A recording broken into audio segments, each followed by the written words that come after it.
Hello my fellow traders, investors and my dear friends. मैं शुभम अग्रवाल आज फिर आपके सामने लेकर आया हूं एक नई एक्साइटिंग और इन्फॉर्मेटिव वीडियो, जहां पे आज मैं बात करूंगा एक ऐसे स्टॉक के बारे में जो रीसेंट न्यूज़ फ्लो और पैनिक सेलिंग के कारण पिछले कुछ दिनों में बहुत ज़्यादा गिरा है। तो आज हम एनालाइज करेंगे कि क्या उसका इतना गिरना जस्टिफाइड था या क्या उसमें नियर फ्यूचर के लिए एक वैल्यू बाइंग बन सकती है। So without wasting any more time, let us dig deep into this stock and let us start with our analysis. तो दोस्तों आज हम बात करेंगे आरबीएल बैंक के बारे में। इस बैंक में रिसेंटली काफ़ी न्यूज़ फ्लो रहा है more towards the negative side, और देखेंगे हम इस एनालिसिस में कि इस बैंक में इन रियलिटी क्या पिक्चर इतनी ज़्यादा ग्लूमी है या फिर फ्यूचर में क्या प्रोस्पेक्ट नज़र आते हैं। तो शुरू करते हैं अपनी एनालिसिस। अभी हम हैं आरबीएल बैंक की वेबसाइट पे। इस वेबसाइट पे मुझे बहुत ज़्यादा कुछ इंटरेस्टिंग नहीं मिला है, तो जल्दी से हम चलेंगे आगे मेन आर्टिकल्स की तरफ। और ये सबसे पहली न्यूज़ थी कि आरबीएल बैंक के बोर्ड में आरबीआई ने अपना एक डायरेक्टर, आरबीआई के एक डायरेक्टर है मिस्टर योगेश दयाल, आरबीआई ने उनको अपॉइंट करा है आरबीएल बैंक के बोर्ड में। और इस न्यूज़ से जो कि वीकेंड पर आई थी, आरबीएल बैंक के स्टॉक में काफ़ी पैनिक देखने को मिला, क्योंकि एक ही दिन पहले, इस न्यूज़ के आने से एक दिन पहले, मिस्टर विश्ववीर आहूजा जो कि आरबीएल बैंक के एमडी सीईओ हैं, उनको इंटरिम वेकेशन पे भेजा गया, इंटरिम लीव पे भेजा गया, और अगले ही दिन आरबीआई ने अपने डायरेक्टर को इनके बोर्ड पे अपॉइंट करा। तो इसको काफ़ी नेगेटिवली लिया मार्केट ने डायरेक्टली इस न्यूज़ को येस बैंक और डीएचएफएल के सिनारियो से लिंक करा, और ये समझा मार्केट ने कि आरबीएल बैंक की एसेट क्वालिटी, आरबीएल बैंक की फाइनेंशियल स्टेबिलिटी काफ़ी वीक है, जिस वजह से आरबीआई को ये स्टेप लेना पड़ा होगा, और आरबीएल बैंक आने वाले टाइम में एक येस बैंक बन सकता है। तो mister Yogesh Dayal was appointed to RBL's board by RBI for 2 years। तो इस न्यूज़ के लीक होते ही मंडे को मार्केट ओपन हुआ और आरबीएल बैंक में 25% का डिप आया from around 170 levels. RBL bank 130-135 levels पे एक ही दिन में आ गया। उसके बाद कंटिन्यूस न्यूज़ फ्लोज आती गई, एक के बाद एक नेगेटिव न्यूज़ फ्लो आती गई। एडलवाइस की एक रिपोर्ट आई जिसमें उन्होंने बोला कि बैंक ऑफ बड़ौदा में रिप्लेस आरबीएल बैंक इन बैंक निफ्टी इंडेक्स। तो ये सेम टाइम पर ही एक और नेगेटिव न्यूज़ मार्केट को मिली कि आरबीएल बैंक अब बैंक निफ्टी का पार्ट शायद ना रहे और बैंक ऑफ बड़ौदा उसको रिप्लेस करे। ये बीएसई या एनएसई की तरफ से नहीं आया, बल्कि एक ये एडलवाइस की तरफ से ये रिपोर्ट सेम टाइम पर ही आई। अब ये कोइंसिडेंस था या ये एक पूरा प्लान्ड स्टेज्ड सिनेरियो था, क्योंकि इस न्यूज़ में और जो आरबीआई और आरबीएल बैंक की न्यूज़ थी, उन दोनों न्यूज़ में आपस में कोई रिलेशन नहीं है, मगर दोनों कोइंसिडेंटली बिल्कुल सेम टाइम पे ही आई। तो क्या ये पूरा स्टेज था पैनिक फैलाने के लिए, या फिर ये this was a mayor coincidence? तो हम आगे चलते हैं, थोड़ा और इन डेप्थ हम इस चीज़ को स्टडी करेंगे। बट ये दो न्यूज़ आई मार्केट में 27 दिसंबर को। मार्केट ने इस पे रिएक्शन दिया आरबीएल बैंक के स्टॉक के, आरबीएल बैंक के बोर्ड के न्यूज़ पे, और 28 दिसंबर को नेक्स्ट डे पे ही बीओबी बैंक ऑफ बड़ौदा वाली न्यूज़ आई, बैंक निफ्टी वाली न्यूज़ आई, और मार्केट ने इन दो न्यूज़ के बेसिस पे आरबीएल बैंक के स्टॉक को 175 के लेवल से सीधा 125 के लेवल पे लाके रख दिया। तो यहाँ से काफ़ी पैनिक सेलिंग करवाई गई और रिटेल इन्वेस्टर्स को ये बिलीव करवाया गया कि ये नेक्स्ट येस बैंक बन सकता है, डीएचएफएल या उज्जीवन एसएफबी बन सकता है। तो इसलिए काफ़ी हमें हैवी सेलिंग देखने को मिली। उसके इमीडिएट बाद आरबीआई की तरफ से एक बहुत बड़ा प्रेस रिलीज़ आता है। ये आरबीआई की वेबसाइट है और उनका एक बहुत बड़ा प्रेस रिलीज़, बहुत इंपॉर्टेंट प्रेस रिलीज़ आता है, जो मैं यहाँ पे पढ़ने वाला हूँ, और ये कंप्लीट हमें पढ़ना थोड़ा इंपॉर्टेंट है, तो फटाफट इसको देख लेते हैं। तो आरबीआई कहता है, there has been speculation relating to RBL Bank in certain quarters which appears to be arising from recent events surrounding the bank। The Reserve Bank would like to state that bank is well capitalized. ये RBI ने खुद बोला है that the bank is well capitalized and the financial position of the bank remains satisfactory. As per half-yearly audited results, the bank has maintained a comfortable capital adequacy ratio of 16.33%.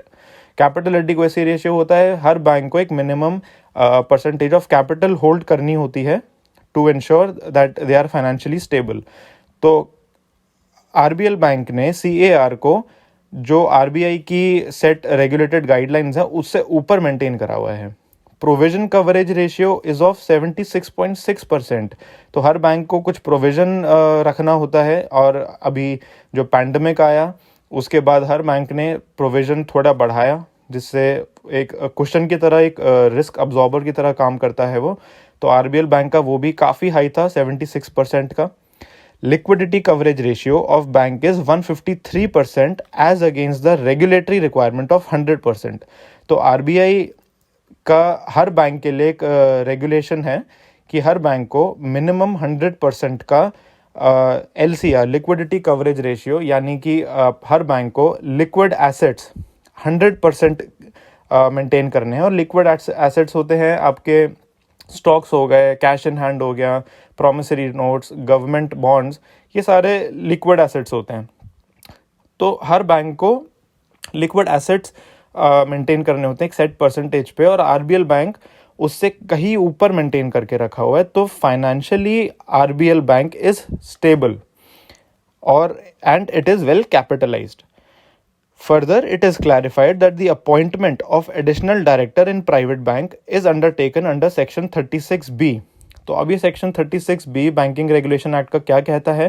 It says as and when it is felt necessary that the board needs closer support in regulatory and supervisory matters. तो RBI ने ये action regulatory और supervisory matters की वजह से लिया है और ना कि किसी फाइनेंशियल मैटर या फाइनेंशियल कंसर्न की वजह से. तो ये वर्ड्स हमारी आगे की एनालिसिस में बहुत यूज़फुल होने वाले हैं, रेगुलेटरी और सुपरवाइजरी मैटर. इसमें हम अभी के लिए आगे चलते हैं और आगे हम देखेंगे इन दो वर्ड्स का क्या रेलेवेंस है. आगे आरबीआई कहता है as such there is no need for the depositors and other stakeholders to react to the speculative reports. The bank's financial health remains stable. तो यानी कि आरबीआई ने क्लियर अपनी प्रेस रिलीज में ये बोल दिया है कि बैंक की जो फाइनेंशियल हेल्थ है वो एब्सोल्युटली स्टेबल है और जो भी मार्केट में र्यूमर्स हैं उनको आप उस पर आप ऐसे रिएक्ट मत करो. और हमने जो भी एक्शन लिया है that is taken under regulatory and supervisory matters and not under any financial matter और फाइनेंशियल कंसर्न. तो ये प्रेस रिलीज़ काफ़ी इम्पॉर्टेंट है और इसके काफ़ी हिडन मीनिंग्स भी निकल के आते हैं जिनको हम अनफोल्ड करने की इस एनालिसिस में कोशिश करेंगे. अभी के लिए आगे चलते हैं. तो हमने देखा कि आरबीआई ने थोड़ा अपना क्लैरिफिकेशन यहाँ पे प्रोवाइड करी और उसके बाद आरबीआई की जो इंटरवेंशन हुई है उस पे एक आरबीएल बैंक के इंटरनल स्पोक्स पर्सन ने अपना व्यू पॉइंट रखा. उन्होंने अपना आप कह लो उन्होंने एक सच्चाई रखी कि आरबीआई ने इंटरवेंशन इन रियलिटी क्यों करी है. तो आरबीएल बैंक के एक एनोनिमस स्पोक्स पर्सन है जिन्होंने अपना नाम नहीं बताया. उन्होंने एक सिचुएशन को समराइज करा और उन्होंने बताया कि विश्ववीर आहूजा जो कि बैंक के एमडी सीईओ रहे हैं उनको इंटरिम वेकेशन पे भेजा गया क्योंकि उनका जो टेन्योर था वो जून 2022 में ख़त्म होने वाला था. जून 2021 में आरबीआई ने उनका टेन्योर 1 साल तक एक्सटेंड करा था और जून 2022 में वो टेन्योर ख़त्म होने वाला था. तो आरबीएल बैंक को नया सक्सेसर विश्ववीर आहूजा का ढूंढने के लिए एक सेट गाइडलाइन फॉलो करनी थी जिसमें वो इनवाइट भेजते हैं मेंबर्स को जो सक्सेशन ऑफ दिस पोस्ट वो उसको नॉमिनेट करेंगे और जो उसको नए एमडी या सीईओ को कंपनी के नए एमडी या सीईओ को सिलेक्ट करेंगे. तो आरबीएल बैंक ने वो process of sending out invitations वो ही अभी तक नहीं शुरू करा था, and only 6 months were remaining for mister Vishwavir Ahuja's tenure to end. तो अब आरबीएल बैंक को ये मेक श्योर करना था कि ये जो प्रोसेस है ये सारा स्मूथली बिफोर टाइम कंप्लीट हो जाए और इसमें कोई एक्सटेंशन ना मिले। तो इन शॉर्ट हम देख सकते हैं कि आरबीएल बैंक के जो नेक्स्ट सक्सेसर रहेंगे, एमडी और सीईओ जो रहेंगे, उनको अपॉइंट करने के लिए, उनको नॉमिनेट करने के लिए, ये पूरे प्रोसेस को स्मूथली गवर्न करने के लिए आरबीएल बैंक ने अपने एक डायरेक्टर को आरबीआई ने अपने एक डायरेक्टर को आरबीएल बैंक में अपॉइंट करा। तो यहाँ पे हमारी प्रेस रिलीज में क्लियरली लिखा हुआ है कि आरबीआई रेगुलेटरी और सुपरवाइजरी मैटर को गवर्न करना चाहता था और इसलिए उन्होंने अपने एक डायरेक्टर को नॉमिनेट करा है। और यहाँ पर आरबीएल बैंक के एक स्पोक्स पर्सन ने, एक अनोनिमस स्पोक्स पर्सन ने एक प्राइवेट मीडिया को इंटरव्यू देते हुए ये बताया है कि आरबीआई जो सक्सेसर है उसको अपॉइंट करने के लिए जो प्रोसेस को स्टार्ट करवाना था और जिसमें आरबीएल बैंक से डिले हुआ है, उसकी वजह से आरबीआई ने एक अपॉइंट करा है। एक दूसरा भी उन्होंने इस इंटरव्यू में बात बताई कि आरबीआई ने आरबीएल बैंक से उनका लोन पोर्टफोलियो डिमांड करा था कुछ दिन पहले। वो आरबीएल बैंक आरबीआई को टाइमली प्रोवाइड नहीं कर पाया। यहाँ पे उन्होंने बताया है कि आरबीआई को दरअसल आरबीएल बैंक के ₹300 करोड़ के एक लोन के बारे में थोड़ा इंक्वायरी करनी थी। उसका मुद्दा ये था कि आरबीएल बैंक ने ₹300 करोड़ का एक लोन राइट ऑफ करा था with in 7 months of being sanctioned. तो जिस दिन से ये लोन सैंक्शन हुआ था, 300 करोड़ रुपीस का लोन, उसके 7 months बाद आरबीएल बैंक ने इसको राइट ऑफ कर दिया। और आरबीआई सिर्फ इतना पता करना चाहता था कि इतना बड़ा लोन 7 months के अंदर अंदर क्लियर कैसे हुआ, ये कौन सा लोन था और ये क्लियर कैसे हुआ। तो आरबीएल बैंक ये लोन पोर्टफोलियो आरबीआई को सबमिट नहीं कर पाया और जिसकी वजह से आरबीआई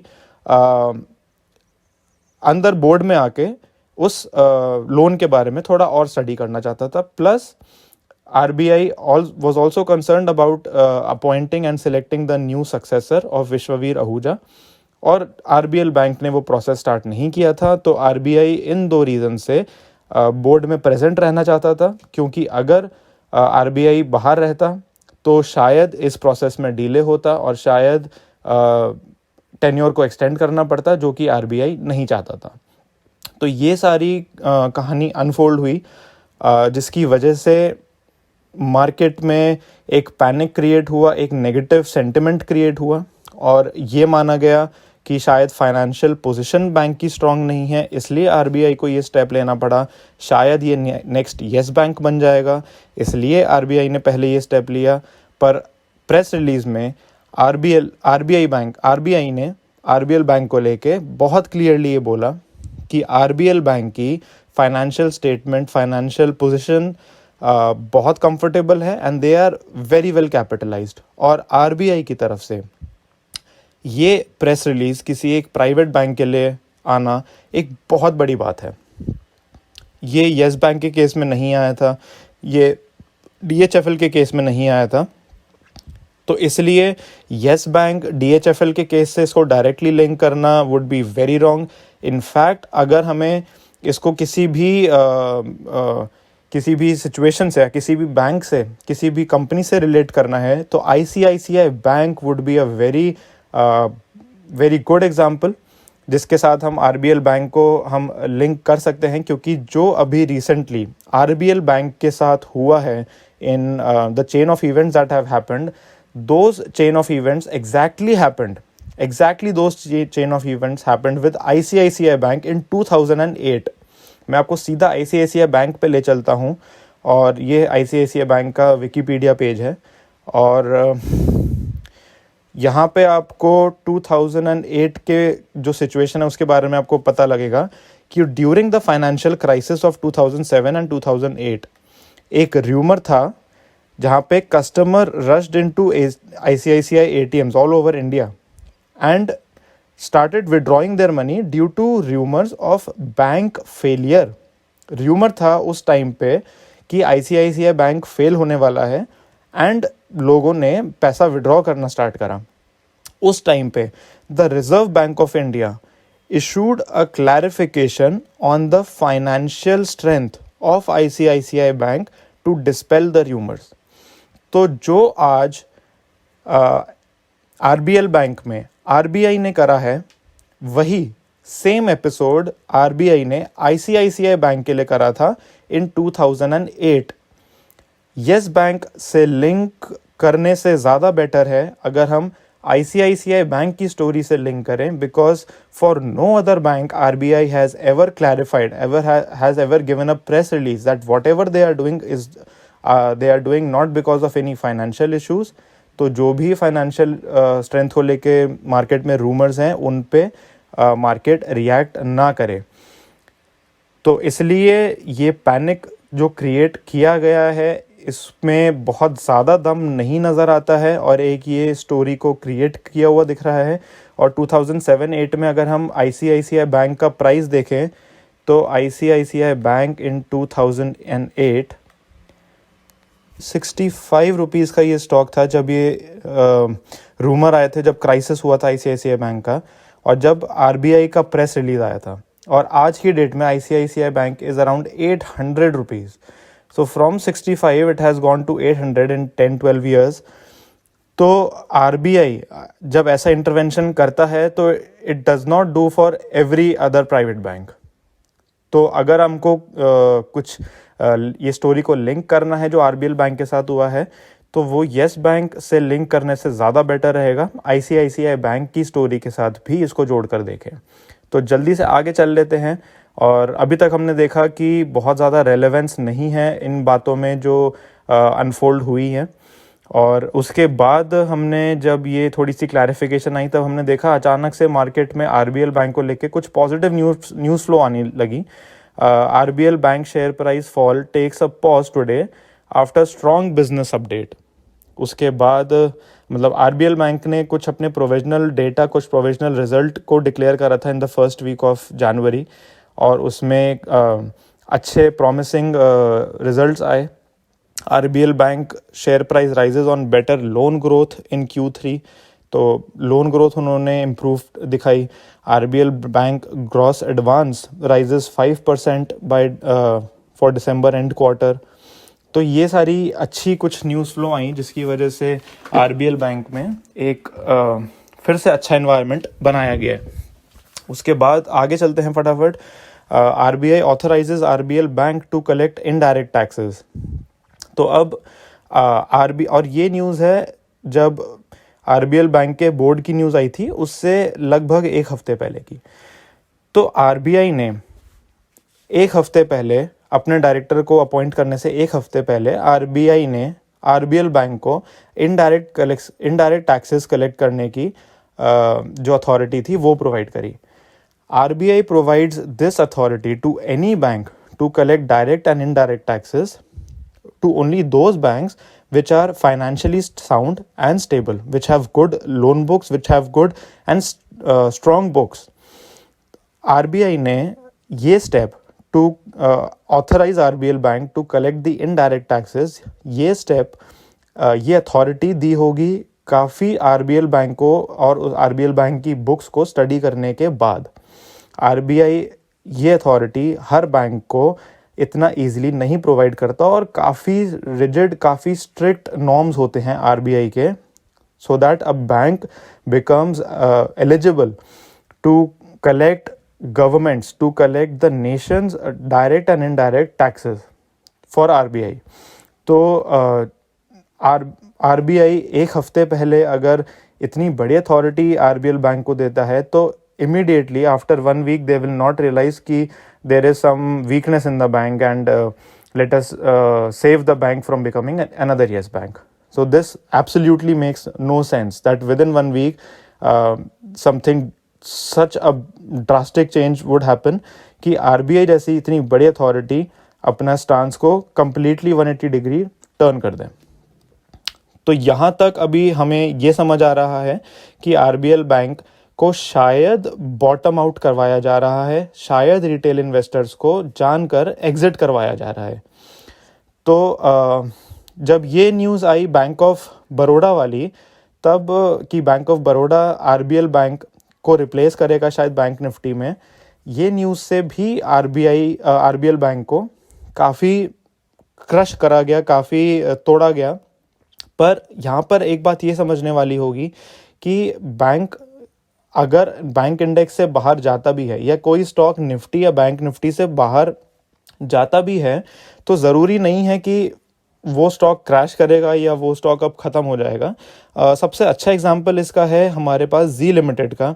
लास्ट ईयर जी लिमिटेड निफ्टी से एक्सक्लूड किया गया था। जी लिमिटेड, भारती इन्फ्राटेल, गेल, ये सारे स्टॉक्स निफ्टी से बाहर किए गए थे और इनकी जगह डिवीज लैब, एसबीआई लाइफ, ये स्टॉक्स आए थे निफ्टी के अंदर।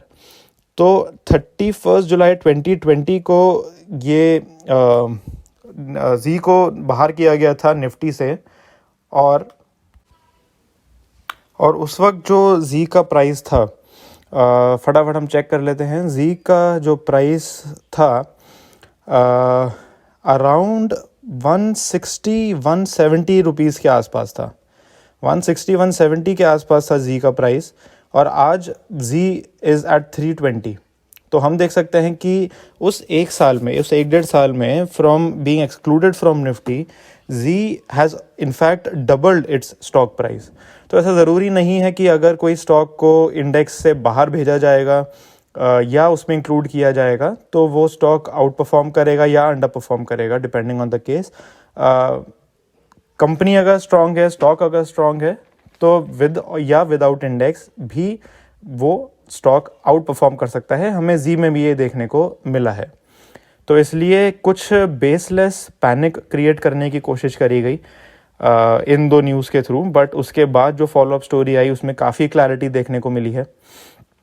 तो अब हम एक बार चलते हैं फटाफट हमारा आरबीएल बैंक के फंडामेंटल्स पे और चेक करते हैं उनकी बुक्स कितनी स्ट्रांग नज़र आ रही है, उनकी परफॉर्मेंस अभी तक कितनी स्ट्रांग नज़र आती है। तो आरबीएल बैंक की जो मार्केट कैप है अराउंड 8100 करोड़ रुपीज़ है, और जो उनका करंट प्राइस है 135 है, जो कि अपनी बुक वैल्यू से डिस्काउंट पे है।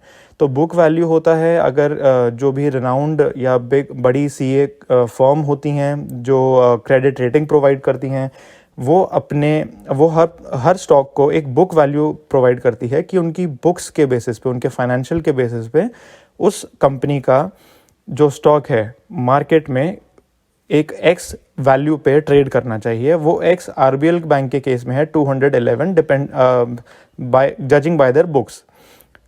तो 211 एक बुक वैल्यू बड़ी फर्म्स ने दी है, और करंट प्राइस आरबीएल बैंक का 135 है। तो अपने बुक वैल्यू के डिस्काउंट पे चल रहा है। Return on capital, return on equity भी डिसेंट है, बहुत हाई नहीं है, but they are still in the acceptable territory.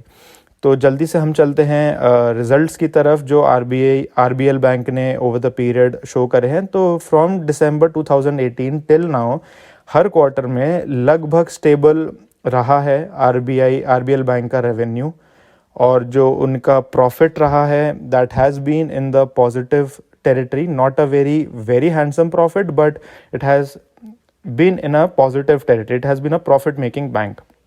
सिर्फ लास्ट टू लास्ट क्वार्टर में नेगेटिव था इनका profit. That was because of high provision, जो कि पोस्ट पैंडमिक हर बैंक को एक हायर प्रोविजन एलोकेट करना पड़ा था, एंड उस वजह से उसको इनकॉर्पोरेट करते हुए प्रॉफिट नेगेटिव रहा आरबीएल बैंक का। और नेक्स्ट क्वार्टर में हमने देखा ये फिर से पॉजिटिव टेरिटरी में आ चुका था।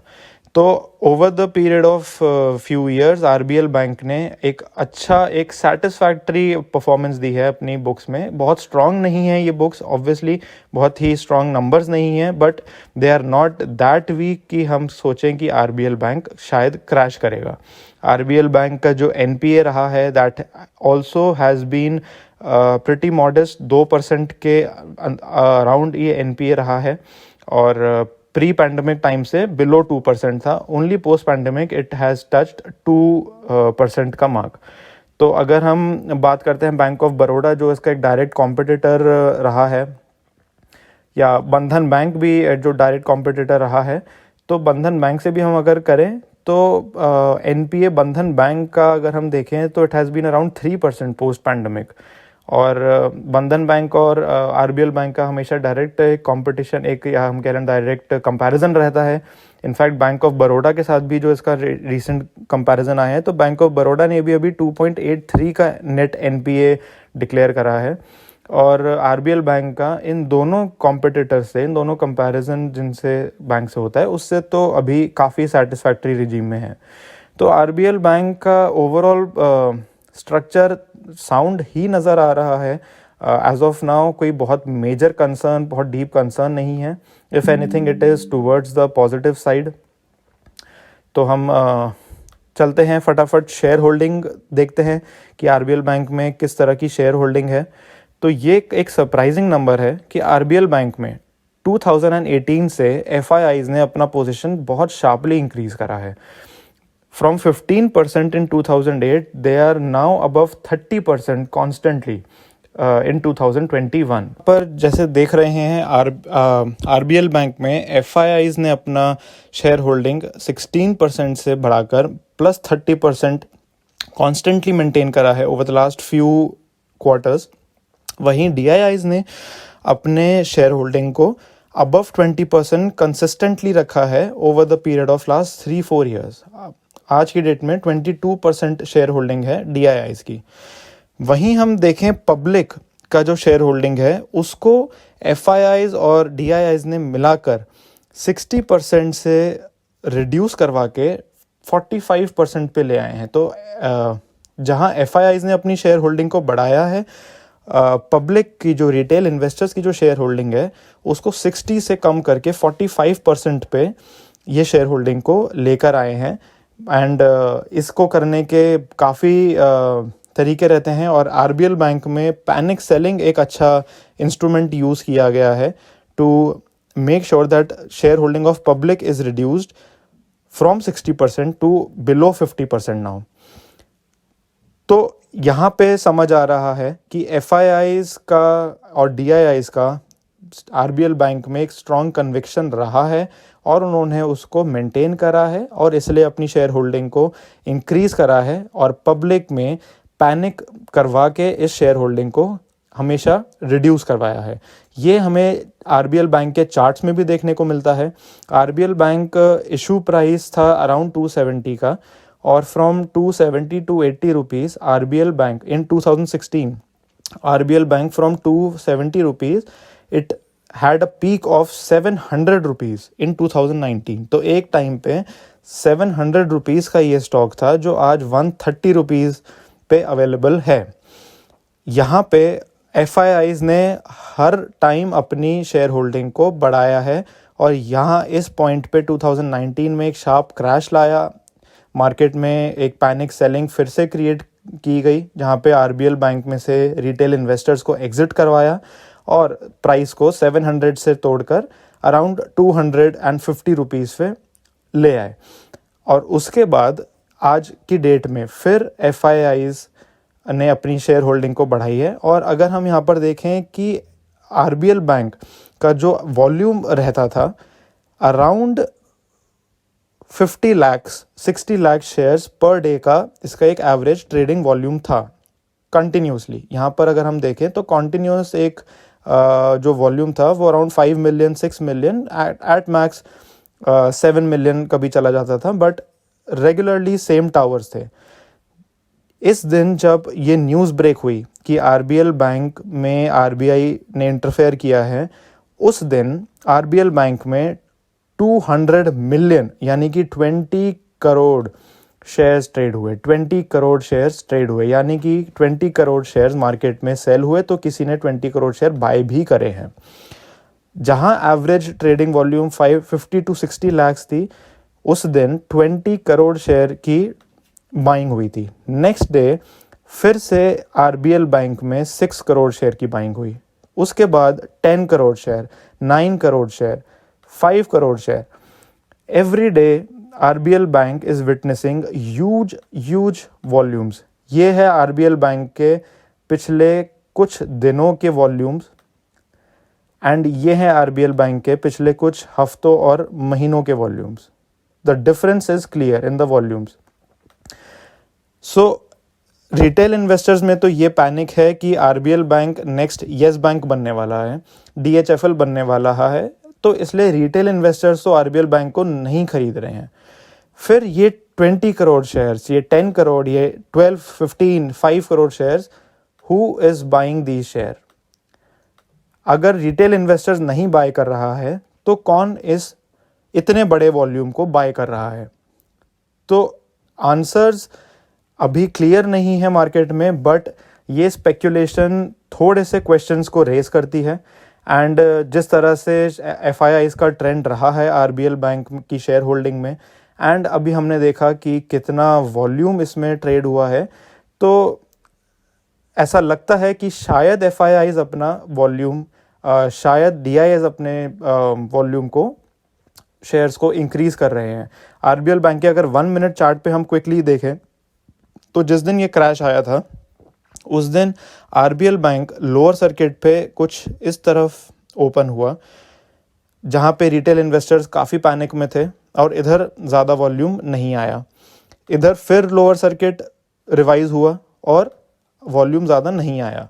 उसके बाद जो लास्ट लोअर सर्किट था आरबीएल बैंक का, उसमें एक 1 मिनट में ही इतना बड़ा वॉल्यूम आता है. 1 मिनट में किसी ने around 50 lakh shares in just 1 minute, जो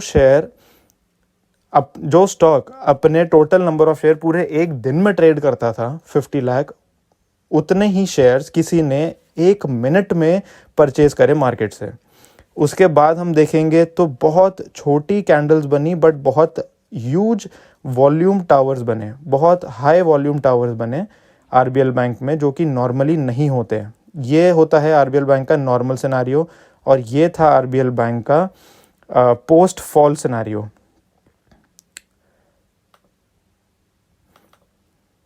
तो उसके बाद हमने देखा आरबीएल बैंक में किस तरह से वॉल्यूम पे बाइंग की गई है continuously. It has been forming huge skyscrapers in terms of volumes. तो ये डेफिनेटली मार्केट में इस इवेंट का देयर इज समबडी जो इस मार्केट के सिनेरियो को प्ले आउट करना चाहता है या उसका फ़ायदा उठाना चाहता है. So if somebody is buying in this huge chunk, that means the stock has good potential. यार लगता है कि शायद स्टोरी कुछ और है, शायद इंटरनल रीजंस अभी क्लैरिफाई नहीं करे गए हैं और जब पूरी स्टोरी अनफोल्ड होगी तब हमें शायद कुछ क्लैरिटी मिले. आरबीएल बैंक के जो करंट इंटरिम जो सीईओ हैं राजीव आहूजा, उन्होंने बहुत रिसेंटली एक इंटरव्यू में बोला है, there are some deep learnings and we have learn from our mistakes. हमने अपनी मिस्टेक से कुछ लेसन्स लिए हैं and we are a very well developed management team. उन्होंने इनफैक्ट इतना भी बोला है कि the bank is very well capitalised, bank won't need any capital for next 8 to 12 months and continue with its current investments. तो अगर bank के पास current investment भी रहती हैं तो नेक्स्ट 8 to 12 मंथ्स में बैंक को कोई कैपिटल नहीं चाहिए. तो बैंक इतना फाइनेंशियली साउंड है. तो अगर बैंक इतना फाइनेंशियली साउंड है, एफआईआईज अपनी शेयर होल्डिंग को कंटिन्यूसली इंक्रीज़ कर रहे हैं, पब्लिक में पैनिक फैलाकर शेयर होल्डिंग कम करवाई जा रही है, एंड आरबीआई ने भी इस बात को एक्सेप्ट करा है कि ये जो उनकी इंटरवेंशन थी that was not financial intervention but regulatory and supervisory matters को लेकर इंटरवेंशन थी. तो कहीं ना कहीं ऐसा लग रहा है कि ये जो आरबीएल बैंक में एक सेल ऑफ आया था ये ओवर रिएक्शन था. ये शायद आरबीएल बैंक में एक ओवर रिएक्शन मार्केट ने देखा है, पैनिक सेलिंग देखी है, एंड अगर यहाँ से कुछ भी पॉजिटिव न्यूज़ आती है तो आरबीएल बैंक एक स्ट्रॉन्ग बाउंस बैक दे सकता है. आरबीएल बैंक ने काफ़ी नेगेटिव न्यूज़ को ऑलरेडी फैक्टर इन कर लिया है. तो यहाँ से रिस्क आरबीएल बैंक में काफ़ी कम हो जाता है. अराउंड 120 पे अच्छा सपोर्ट है, उसके इमीडिएट बाद अराउंड 110 पे अच्छा सपोर्ट है, 100 पे अच्छा सपोर्ट है. तो फॉर नेक्स्ट 20% डाउन साइड में आरबीएल बैंक के पास मल्टीपल सपोर्ट्स हैं. और अपसाइड में आरबीएल बैंक has a potential to test even 200, 250 levels and even 300 plus levels भी आरबीएल बैंक में अपसाइड में over the next past few months और प्रोबेबली 1 to 2 years हम देख सकते हैं. So with a very low risk of से 10 to 20%, जो टारगेट्स हैं काफ़ी ऊपर के लग सकते हैं अगर आरबीएल बैंक में यहाँ पे कुछ पॉजिटिविटी आती है.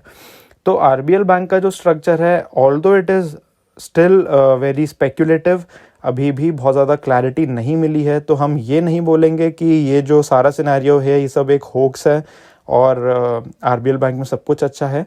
बट थोड़ा सा कॉशियस स्टांस रहेगा, but still our stance should be on the positive side for RBL bank, positive side with a cautious attitude.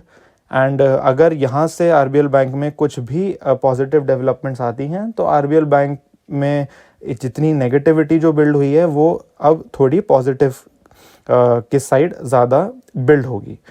और हमें आरबीएल बैंक को थोड़ा क्लोजली मॉनिटर करना चाहिए. मैंने खुद अभी अपने टेलीग्राम पेज पे भी इन्फॉर्म किया, मैंने 129 के प्राइस पे एक री एंट्री ली है आरबीएल बैंक में और मेरा इस एंट्री पे स्टॉप लॉस रहेगा अराउंड 123 का.